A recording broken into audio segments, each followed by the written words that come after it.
Ce matin, je voulais vous partager un message qui brûle sur mon cœur depuis plusieurs mois en fait, et qui est un petit peu particulier. Je pense que tout le monde est d'une façon ou d'une autre concerné par ce message, soit parce que c'est quelque chose qui vous concerne directement, ou parce que vous serez peut-être amené à encourager, à bénir une personne qui passe par là, qui vit cela. Donc d'une façon ou d'une autre, je pense que nous sommes concernés tous autant que nous sommes. Amen.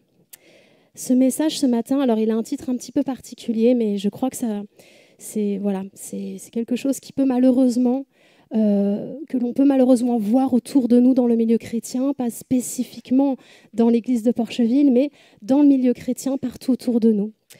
Ce message, c'est « Je suis chrétien, mais je ne suis pas heureux ». Pourquoi ? Je suis chrétien, mais je ne suis pas heureux. Je ne parle pas des circonstances. Attention, je parle d'un mal-être perpétuel. Je ne parle pas des émotions, d'un coup de stress ou d'un coup de déprime. Je parle d'un mal-être perpétuel. Je suis chrétien, pourquoi je ne suis pas heureux ? Ce mal-être dont certains souffrent dans nos milieux chrétiens peuvent amener dans ces personnes un sentiment de culpabilité. Parce qu'ils se disent, pourquoi d'autres sont heureux, pourquoi d'autres vivent la foi en étant épanouis et moi je ne suis pas épanouie. Qu'est-ce que j'ai mal fait ? À côté de quoi je suis passée ? Est-ce que je suis peut-être même vraiment convertie, née de nouveau ? Oui, je te rassure, tu peux être vraiment née de nouveau, sauvée, et tu peux être passé pour l'instant à côté de quelque chose qui t'empêche d'être épanoui. Effectivement, ça ne remet pas en cause ton salut si tu es vraiment né de nouveau.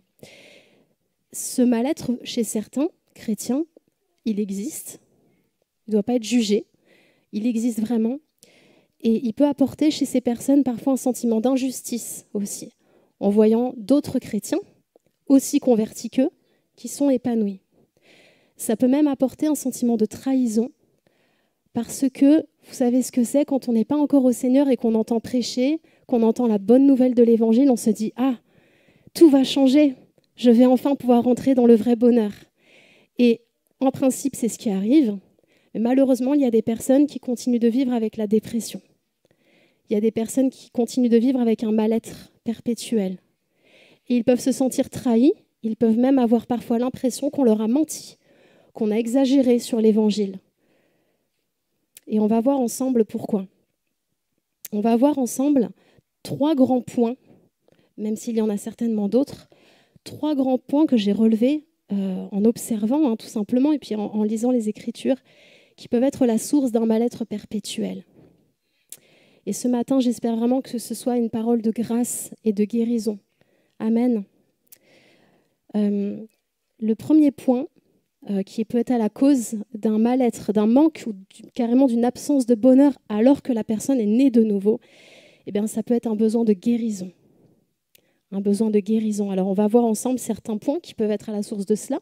Bien sûr, il peut y avoir d'autres points que je ne cite pas, mais que vous connaissez, ou des points auxquels vous ferez peut-être face à l'avenir chez des personnes que vous pourrez bénir, exhorter, enseigner. Parce qu'on est tous appelés à encourager, à enseigner. Il n'y a pas que les personnes qui prêchent à l'église, on est tous appelés à être des instruments, n'est-ce pas, entre les mains de Dieu. Tous, tous, tous. Donc, vous serez peut-être amenés à rencontrer, à entourer. Les sœurs, vous serez peut-être amenés à entourer une sœur. Les frères, vous serez peut-être amenés à entourer les frères de près à entourer un frère pour l'aider à cheminer vers cet épanouissement personnel. Amen. En Jésus.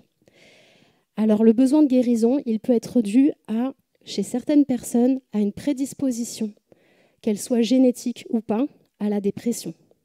Il y a des personnes qui ont des prédispositions génétiques. Et quand ce n'est pas génétique, il y a des personnes qui ont des prédispositions à des fragilités, mentales parfois. Il y a aussi des traumatismes qui peuvent amener cela. Ces traumatismes peuvent être liés à l'éducation familiale qu'on a reçue. Alors, loin de moi l'idée de mettre le doigt toujours sur les parents, parce que les parents font ce qu'ils peuvent, et malheureusement, nous sommes dans une génération où nous accusons par la psychologie énormément les parents, toujours les parents. Et ce que je voudrais dire, c'est que chaque parent est imparfait. Je ne parle évidemment pas des parents qui sont maltraitants, incestueux, toxiques, etc., où là, c'est extrêmement grave. Je dis juste que les parents, même bienveillants, sont imparfaits. Et nous, la jeune génération de parents, dans laquelle je trouve très souvent des jugements durs envers les générations avant nous, sont aussi imparfaits que les autres générations avant nous. Sont imparfaits, et même si nous faisons du mieux que nous pouvons, nous avons nous-mêmes des failles et des défauts. Il n'y en a qu'un qui est le Père parfait par excellence. Il n'y en a qu'un qui peut réparer cela. Il n'y en a qu'un qui peut venir combler les fissures qui ont été laissées dans ton âme. Parce que s'il y a eu des failles dans l'éducation, même dans une éducation bienveillante, et même encore aujourd'hui chez des personnes nées de nouveau, cela peut créer un sentiment d'abandon, la peur de l'abandon, la peur du rejet, une dépendance affective. Et le Seigneur, qui est le Père par excellence, il est le docteur, le psychologue par excellence, il est l'Éternel qui te guérit. Amen. Les traumatismes peuvent être liés également à un deuil qui n'est pas encore bien géré, qui est très difficile.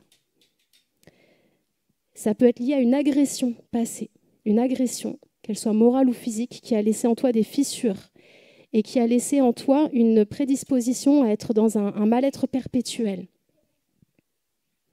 Ça peut être parfois un trait de caractère qui est une chaîne et que le Seigneur veut arracher de ta vie. Amen. Eh bien, pour toutes ces personnes-là, je voudrais lire un passage en priant le Seigneur, que ce soit une parole libérée ce matin, que ce soit une parole de guérison ce matin.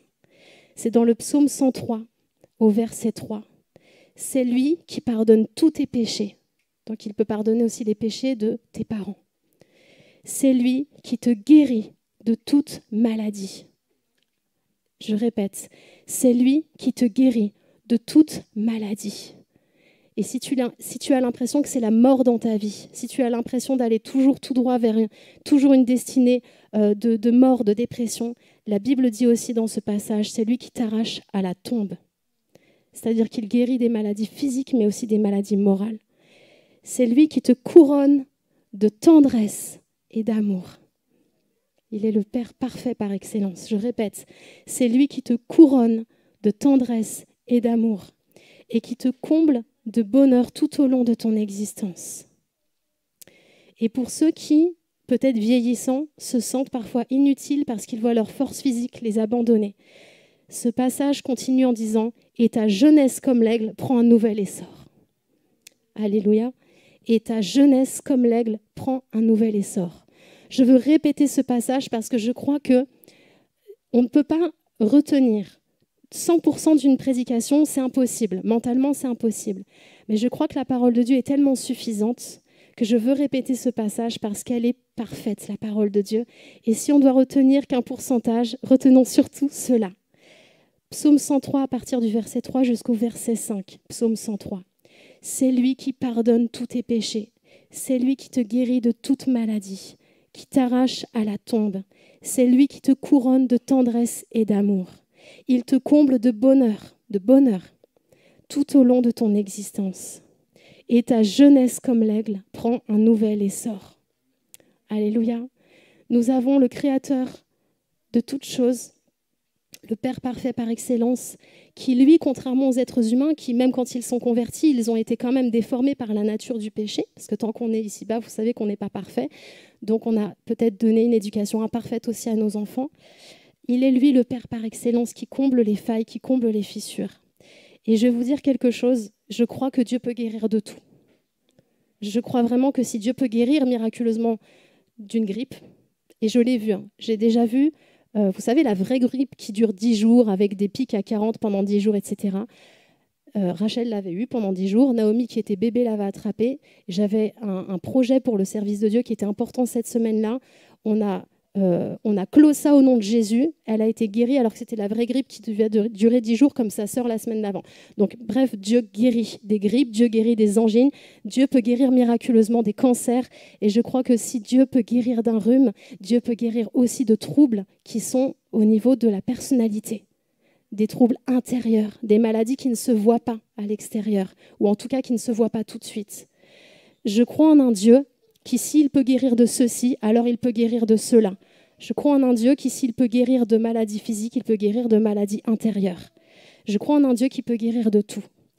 Loin de moi l'idée de dire, il guérit comme ceci ou comme cela. Non, parfois ça peut être d'un coup, parfois ça peut être un processus, même long. Parfois ça peut être aussi une personne qui ne voit pas une guérison, ça peut arriver. On ne va pas se mentir, oui, il y a des chrétiens qui parfois meurent aussi d'un cancer, oui, ça peut arriver. Mais quand Dieu, en tout cas, il est capable de guérir. Et même quand une personne ne voit pas, admettons, une guérison totale au niveau, par exemple, d'un trouble mental jusqu'à la fin de sa vie, elle peut être accompagnée d'une certaine façon pour être plus épanouie et exceller malgré tout dans sa vie, pour son épanouissement. Parce qu'il est le Dieu de toute guérison, il est le Dieu qui va reformater tout ce qui a causé et donné des fêlures dans l'âme. Il est le Père par excellence. Amen. Pareil, loin de moi l'idée de dire à quelqu'un un jour qu'il faut, par exemple, arrêter un traitement, qu'il soit pour une maladie physique ou une maladie autre, parce qu'une guérison doit être attestée pour arrêter les médicaments.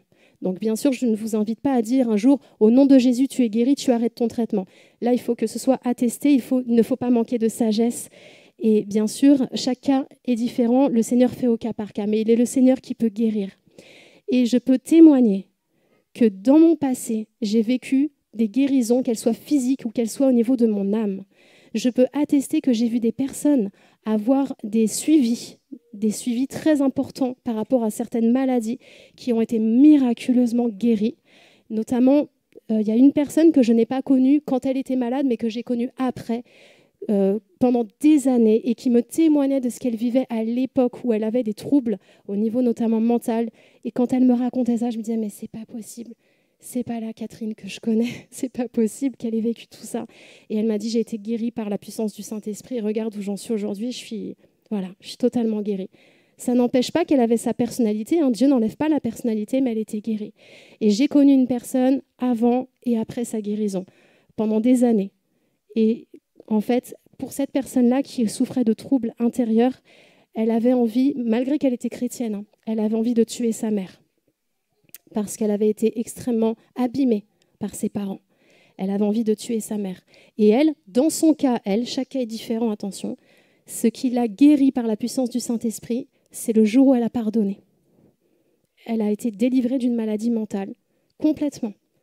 Et cette personne, je l'ai connue quand j'étais enfant, et mes parents étaient partis faire une visite pastorale chez cette personne, parce qu'ils n'avaient pas le choix de m'emmener avec eux, j'avais été avec eux. Et j'avais eu peur parce que c'était une maladie où là, c'était quand même assez poussé. Elle s'était mise à crier, à hurler.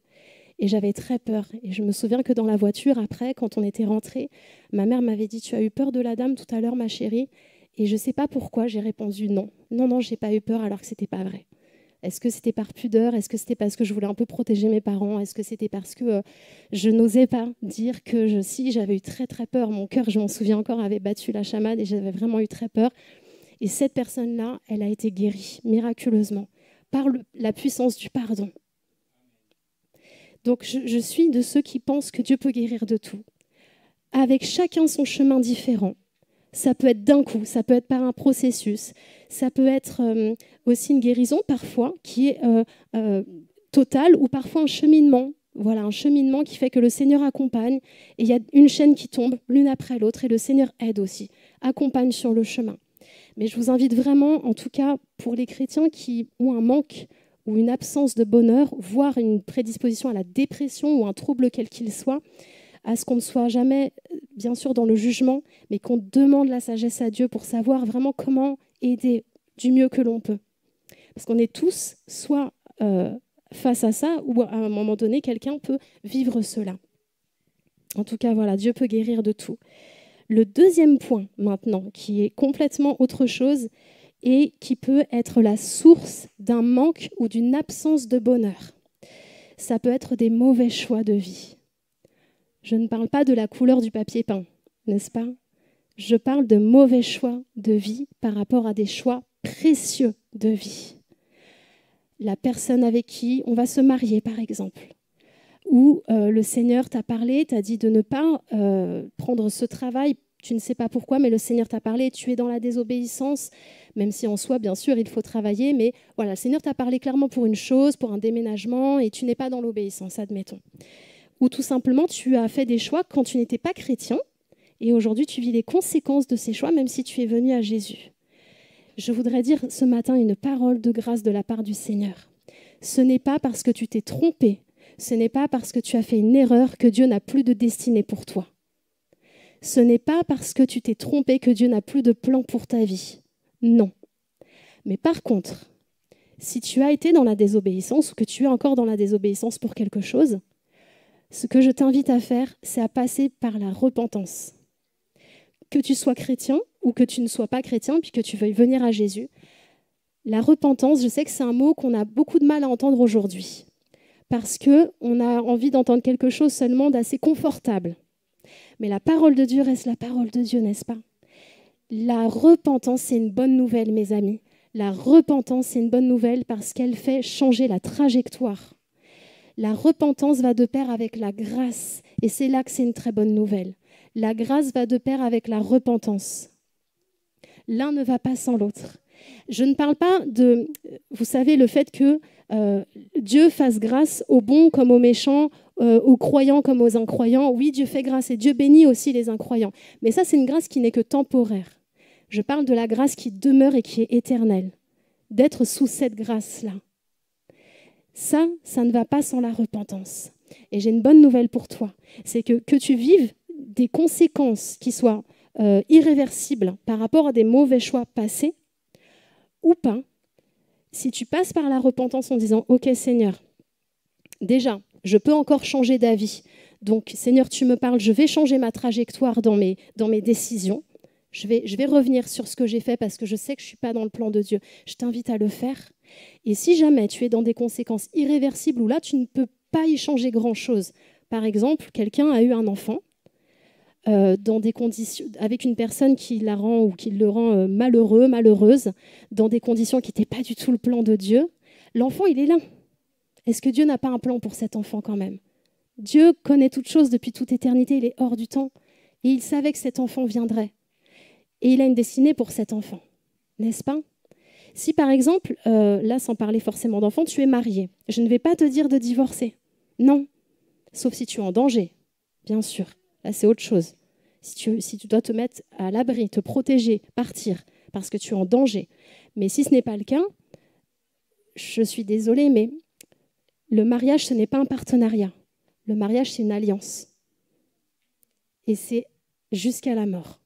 Ce n'est pas éternel, parce que Jésus nous a dit qu'au ciel, nous ne serons plus mariés et femmes. Mais par contre, c'est à vie. Il n'y a que la mort qui peut arrêter cela, qui permet qu'on puisse d'ailleurs se remarier. Il n'y a que la mort ou, malheureusement, voilà, si ça arrive, l'adultère. Mais en tout cas, c'est une alliance. Ce n'est pas un partenariat. Les gens disent « je voudrais trouver un partenaire ». Ce n'est pas un partenaire, on ne joue pas au tennis, là.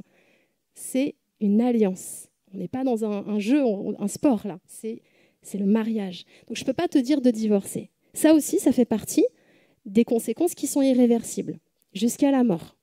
C'est comme d'avoir un enfant. Ou quelqu'un qui se convertit, par exemple, en prison, il change complètement sa trajectoire de vie par rapport à son salut, par rapport à sa disposition envers Dieu, mais il devra quand même purger sa peine. Ce que je veux dire, c'est que quand on a fait des mauvais choix de vie, s'il est encore possible de changer d'avis, si tu n'es pas dans des conséquences irréversibles, change ta trajectoire, change de décision. Je t'invite à le faire parce que quand on est dans la désobéissance, ça peut être très confortable. Mais tu passes à côté de beaucoup de choses. Et un jour, tout peut voler en éclats. Et je souhaite même que tout vole en éclats parce que parfois, ça ne vole pas en éclats et on peut aller jusqu'à la désobéissance, jusqu'à la mort. Et je crois que ça, c'est encore pire. Parce que parfois, Dieu permet que tout vole en éclats pour qu'on fasse demi-tour. En fait, c'est l'amour de Dieu aussi. Mais en tout cas, si tu es dans des conséquences par contre où là, tu ne peux plus revenir en arrière, j'ai quand même une bonne nouvelle pour toi. C'est que oui, il y a des choses sur lesquelles on ne peut pas revenir. Mais par contre, tu peux changer ta trajectoire par la repentance.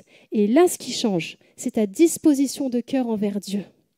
Et là, ce qui change, eh bien, ça va être que si tu n'es pas épanoui à cause de mauvais choix que tu as faits et que tu ne peux pas revenir sur ces choix-là, si tu ne te sens profondément pas heureux, si tu ressens un mal-être perpétuel à cause malheureusement du fait que tu n'es pas dans le plan de Dieu, Dieu a quand même un plan pour toi si tu te retournes vers lui, si tu retournes vers lui. Dieu a un plan pour toi. Et si tu retournes vers Dieu, même si tu continues de vivre dans ces conséquences qui sont irréversibles, si c'est le cas, eh ben Dieu va changer ton cœur. Et ça fait toute la différence. Dieu va changer ton regard. Et ça fait toute la différence. Dieu va changer l'atmosphère autour de toi. Tu vas retrouver déjà ta relation avec Dieu, si tu l'avais perdue. Et même ce manque d'épanouissement que tu avais, eh bien, par la puissance de Dieu et par la joie de l'Esprit qui va habiter en toi, tu peux la retrouver, même dans des conséquences irréversibles. Ça ne veut pas dire que tu ne vas pas avoir, excusez-moi du terme, des galères. Oui, tu pourras avoir des galères, mais ta joie, tu vas la retrouver. Parce que tu retrouves le cœur du Père, tu retrouves ta relation avec Dieu. C'est là que tu peux changer ta trajectoire. Quand on peut encore changer sa trajectoire dans les faits, c'est bien. Quand on ne peut plus changer sa trajectoire dans les faits, Dieu change la trajectoire de notre cœur, de notre regard et donc de notre état d'esprit. On n'est plus dans un état d'esprit terne, de mort, avec une sorte de fatalité permanente. Le Seigneur fait encore des choses, on voit des miracles au quotidien et Dieu nous fait renaître en nous cette flamme et cette joie. Amen. Donc moi, ce que je vous invite à bien ancrer dans votre cœur, c'est que si vous avez fait des mauvais choix passés, Dieu a encore un plan pour vous. Il n'est jamais pris au dépourvu. Il n'est jamais pris au dépourvu. Attends-toi au miracle de Dieu si tu reviens à lui. Amen. Je veux citer par rapport à ce que je viens de dire, par rapport à la repentance, le fait de changer de trajectoire, d'être dans l'obéissance, le psaume 119, les versets 1 et 2, parce que l'obéissance, c'est aussi l'intégrité envers Dieu. Heureux ceux qui sont intègres dans leur voie, qui marchent selon la loi de l'Éternel. Heureux ceux qui gardent ses préceptes et qui le cherchent de tout leur cœur. Et pourquoi ce passage ? Parce que ce passage, il nous dit heureux, heureux, heureux. Là, on parle bien du bonheur, n'est-ce pas ? Je répète, psaume 119, versets 1 et 2. Heureux ceux qui sont intègres dans leur voie, qui marchent selon la loi de l'Éternel. Heureux ceux qui gardent ses préceptes, qui le cherchent de tout leur cœur. Amen. Et un troisième point qui peut être à la source d'un mal-être perpétuel, c'est de devoir changer de langage. Si tu es sans arrêt dans un regard négatif, un langage toxique, un langage négatif, sache que tu t'empoisonnes toi-même. Et on détermine tous en bien ou en mal l'atmosphère autour de nous, au travail, à la maison, partout. Et peut-être que tu as besoin de changer ton langage pour pouvoir toi-même te bénir au travers de ton langage. Vous savez, il y a ce psaume 34 qui dit au verset 9, « Mais sentez et voyez combien l'Éternel est bon. » Sentez et voyez. Regardez ce qu'il y a de beau autour de vous. Regardez, voyez l'Éternel partout autour de vous, dans le beau temps, dans la pluie, dans les paysages, dans le fait qu'on puisse avoir un travail, dans le fait que nous puissions avoir tout ce qu'il y a de bon pour nous, dans le fait de pouvoir partir même 2 jours en vacances, s'évader un peu. Sentez et voyez combien l'Éternel est bon. Quand on décide de voir le beau autour de nous et la bénédiction autour de nous, nous nous bénissons nous-mêmes. Amen. Il y a aussi ces versets, donc le Proverbe 18, 21 qui dit « La mort et la vie sont au pouvoir de la... » On le répète, « La mort et la vie sont au pouvoir de la langue. Quiconque l'aime en mangera les fruits. » Alors mangeons des fruits de bénédiction au travers d'un langage qui nous bénit et qui bénit les autres dans notre travail, dans notre maison. Je fais une petite parenthèse. Alors, je me trompe peut-être, mais vous savez que nous, les Français, on est champions du monde dans le fait de râler. C'est pas très reluisant comme réputation. Non, il y a d'autres choses qui sont bien en France, attention, il y a des belles choses. Hein. Mais on est quand même champions du monde dans les manifs, les grèves. On sait d'avance à la rentrée qu'il y aura des grèves à l'école publique, on sait d'avance à la rentrée qu'il y aura les grèves de la SNCF. On est les champions du monde du fait de râler. Et je constate quand même, pour avoir aussi travaillé dans le milieu non chrétien des années, que les gens maudissent énormément leur travail. C'est incroyable ce que les gens maudissent leur patron, ils maudissent leurs conditions de travail. Et qu'est-ce que l'on voit ? Moi, je vois les conditions de travail se détériorer dans toutes les sphères professionnelles. Alors oui, c'est pas juste. Dans l'hôpital public, il y a de moins en moins de moyens. Il y a des choses qui sont très injustes. Mais je vois que quand des chrétiens décident de changer, d'avoir un langage différent, ils changent l'atmosphère dans leur travail. Et ils peuvent même changer les circonstances, parce qu'à force de maudire, on crée. Moi, je crois qu'on crée des circonstances. Et à force de bénir, d'appeler le miracle dans son travail, de bénir son patron, d'appeler le miracle chez le collègue avec qui c'est difficile de travailler parce qu'il a un caractère épouvantable, ou que voilà, on veut bénir l'hôpital ou le bureau dans lequel on travaille, on veut bénir cet endroit-là, on le bénit. Je crois qu'on peut voir des choses changer. Et les Français qui sont champions du monde dans la râlerie, moi, je vois quand même en France, alors je ne suis pas sociologue, je suis pas, voilà, mais ce que je constate, c'est que dans toutes les sphères professionnelles, par rapport aux générations avant nous qui disaient, bah moi, de mon temps, vraiment, je vous assure, c'était pas comme ça, voilà, il y avait telle et telle circonstance, on voyait pas ce qu'on voit aujourd'hui. Partout, ça se détériore. Et les gens passent leur temps à maudire, en fait, passent leur temps à maudire. Je pense que ça a un lien, c'est mon avis. Mais en tout cas, ce dont je suis sûre, c'est qu'avoir un langage qui est un langage de bénédiction envers sa propre vie et envers les autres, et envers ses conditions de travail, envers son quartier, envers ses voisins, eh bien, ça change quelque chose dans ta vision des choses. Et ça peut même changer les choses dans les faits, parce que tu amènes un esprit de bonne nouvelle, tu amènes un esprit de bienveillance, tu laisses le Saint-Esprit changer les choses autour de toi. Et il va changer ta disposition de cœur, il va changer ta vision des choses, et donc tu es heureux. Tu es heureux. 1 Pierre 3, 10. Si quelqu'un en effet veut aimer la vie, et voir des jours heureux, là on est complètement dans ce thème-là, qu'il préserve sa langue du mal et ses lèvres des paroles trompeuses. Alors bien sûr, les paroles trompeuses, ça peut être le mensonge, mais ça peut être s'abuser soi-même à force de se plaindre tout le temps. Le diable ne nous fait voir que ce qui ne va pas, mais ça aussi, ce sont des paroles trompeuses, parce que ça tronque la réalité. Je répète, si quelqu'un en effet veut aimer la vie et voir des jours heureux, qu'il préserve sa langue du mal et ses lèvres des paroles trompeuses. Donc je récapitule.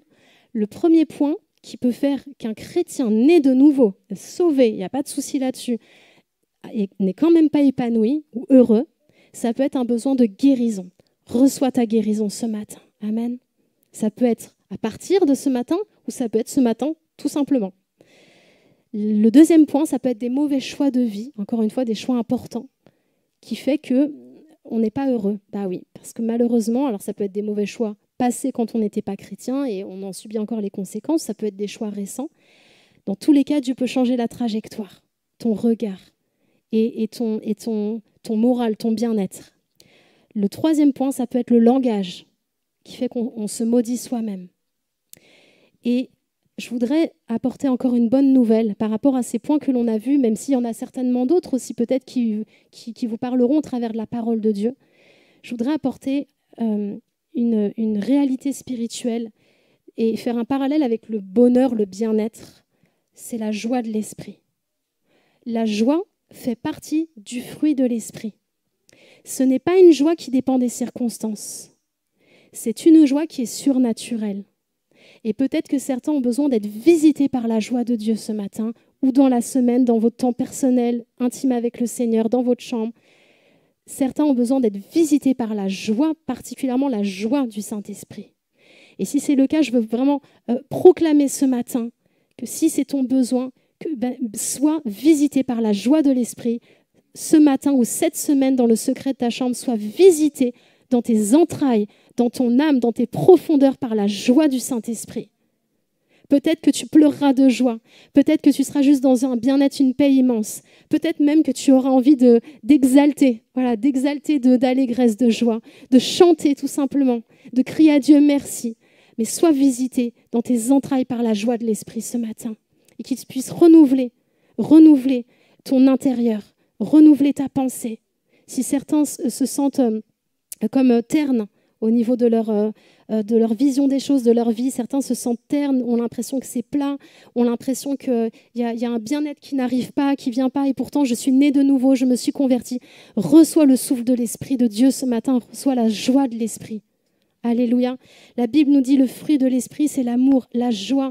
Et très souvent, on parle de l'amour, de la bienveillance, la tempérance. Parce qu'attention, bien sûr, merci Seigneur, il nous aide à avoir de la tempérance, à pas nous mettre en colère, etc. La fidélité, la douceur. Et souvent, on passe à côté de la joie. comme si le fait de demander une joie profonde, c'était un peu égoïste quelque part. Parce que quand on voit la bonté, c'est envers les autres, du coup. La patience, c'est souvent envers les autres ou envers les circonstances. La fidélité, être fidèle à quelqu'un. La douceur, la tempérance, donc ne pas se mettre en colère. L'amour, c'est envers les autres.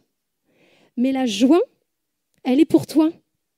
Mais ce n'est pas égoïste parce que le Seigneur te l'a promis. Tu as le droit de recevoir dans tes entrailles, dans tes profondeurs, la joie de l'esprit. Amen. Et on a l'impression, peut-être aussi pour certains, que c'est la joie, ça fait un peu... vous savez, ces chrétiens, l'image qu'ils ont dans le monde des chrétiens, c'est un peu niais, quoi. On est toujours content, on sourit tout le temps. Et donc, on a l'impression que, ça fait pas très intelligent, peut-être. Non, c'est un fruit de l'esprit. Ça ne veut pas dire qu'on n'a plus de personnalité. Ça ne veut pas dire qu'on a tous, d'ailleurs, une personnalité différente. Ça ne veut pas dire qu'on n'a plus de problème. Et ça ne veut pas dire qu'on n'est pas clairvoyant et intelligent sur les choses qui se passent autour de nous. Mais la joie, c'est quelque chose, c'est une visitation, ça se passe dans tes entrailles. Et ça te renouvelle. Et c'est une promesse. Alléluia. Donc recevez la joie de l'esprit dans vos profondeurs ce matin. Alléluia. L'importance de la louange aussi. Peut-être mets-toi juste à louer, à chanter, à prier, à parler ou à chanter des louanges. Tu verras que par rapport au langage, on en parlait tout à l'heure, ça te fait changer ta vision des choses. Alléluia. En conclusion, je dirais que Dieu est bon. Il ne veut pas que ses enfants ne soient pas épanouis. Il ne veut pas seulement nous donner une liste de préceptes à suivre parce que sinon, on n'est pas des bons enfants de Dieu. Non, c'est un Dieu qui est bon, qu'il veut que tu sois heureux. Il veut que tu sois épanoui. Il veut que tu sois guéri si ça doit passer par là pour être heureux. Et quand il te demande de changer ton langage ou de changer tes décisions, c'est pour ton salut, parce qu'il y a des décisions qui peuvent même amener des fois à abandonner Dieu carrément, mais c'est aussi pour ton bien-être, pour ton épanouissement personnel. Alléluia. On a un Dieu qui est bon. Ce n'est pas le Père Fouettard, c'est un Dieu de grâce. La grâce ne va pas sans la repentance, donc parfois il y a besoin de laisser le Saint-Esprit nettoyer des choses en nous, laisser le Saint-Esprit nous parler et changer des choses. Oui, mais c'est un Dieu qui est avant tout, qui est bon. Alléluia. Il veut que tu sois heureux, il veut que tu sois épanoui. Et si jamais tu ressens ça, ce mal-être, ce manque d'épanouissement, eh bien, abandonne-toi à Dieu. Va méditer la parole, elle va te nourrir. Et enferme-toi dans ta chambre, prends du temps avec Dieu, laisse-le te guérir. Dis Seigneur, voilà, j'ai besoin de guérison sur ce point. Je sais que je suis abîmée par cela, peut-être depuis mon enfance. Je te laisse guérir ça, Seigneur. Tu es le divin médecin, je te laisse guérir ça. Et si vous avez besoin de nous pour vous aider dans le cheminement, nous sommes là pour ça aussi. Il n'y a pas de jugement, parce qu'on doit avancer les uns avec les autres. Et c'est à ça que sert la famille de Dieu, n'est-ce pas? En tout cas, soyez visités ce matin, si c'est votre cas, ou que le Seigneur vous donne le discernement si vous avez quelqu'un dans votre entourage que vous devez accompagner dans ce sens. Alléluia, on va prier par rapport à ce qui a été dit ce matin. Seigneur, nous te remercions parce que tu es le Dieu de toute guérison. Tu es le Dieu qui guérit, tu es le Dieu qui libère. S'il y a des chaînes, des personnes qui sont comme enchaînées, liées, qui sont comme tenues, enchaînées, Seigneur, tu fais tomber les chaînes, Seigneur, ce matin. Seigneur, tu es le Dieu de toute guérison. Tu es celui qui convainc aussi s'il y a des trajectoires à changer, Seigneur. Tu es celui aussi auquel nous voulons soumettre notre langage, Seigneur. Nous voulons que notre langage nous bénisse, te bénisse, Seigneur, bénisse les autres autour de nous et les lieux autour de nous, Seigneur. Seigneur, nous voulons vraiment appeler d'une certaine, vraiment particulièrement ce matin, la joie de l'esprit ce matin. Seigneur, tu renouvelles tes enfants qui en ont besoin. Seigneur, tu visites tes enfants même dans leur chambre cette semaine, Seigneur Jésus. Tu nous visites dans nos profondeurs, Seigneur Jésus, dans les profondeurs de nos âmes, Seigneur. La joie de l'esprit, nous l'appelons d'une façon particulière. Tu viens renouveler, qu'il y ait même des témoignages par rapport à ça la semaine prochaine, Seigneur, qu'il y ait vraiment des changements même qui soient durables par la suite, Seigneur. Vraiment un changement d'état. Quelque chose qui marque un avant et un après, Seigneur. Tu renouvelles celui qui est comme couché, qui est découragé. Tu le relèves, qu'il se tienne debout, Seigneur. Merci, Seigneur. Tu oins d'huile nos têtes et nos coupes débordent, Seigneur. Jésus, tu viens renouveler. Tu oins d'huile nos têtes et nos coupes débordent, Seigneur. Certains vivront quelque chose d'un coup, certains vivront un processus, mais Seigneur, tu le fais, tu es celui qui guérit, tu es l'Éternel qui guérit. Tu es Yahvé Rapha, l'Éternel qui guérit. Seigneur, nous croyons en un Dieu qui guérit. Nous ne sommes pas dans une religion, nous ne croyons pas en une religion. Nous savons que c'est la relation avec toi qui change tout, Seigneur. Sois glorifié parce que tu le fais et tu es tellement bon, tu veux que tes enfants soient heureux. Sois béni, Jésus. Amen.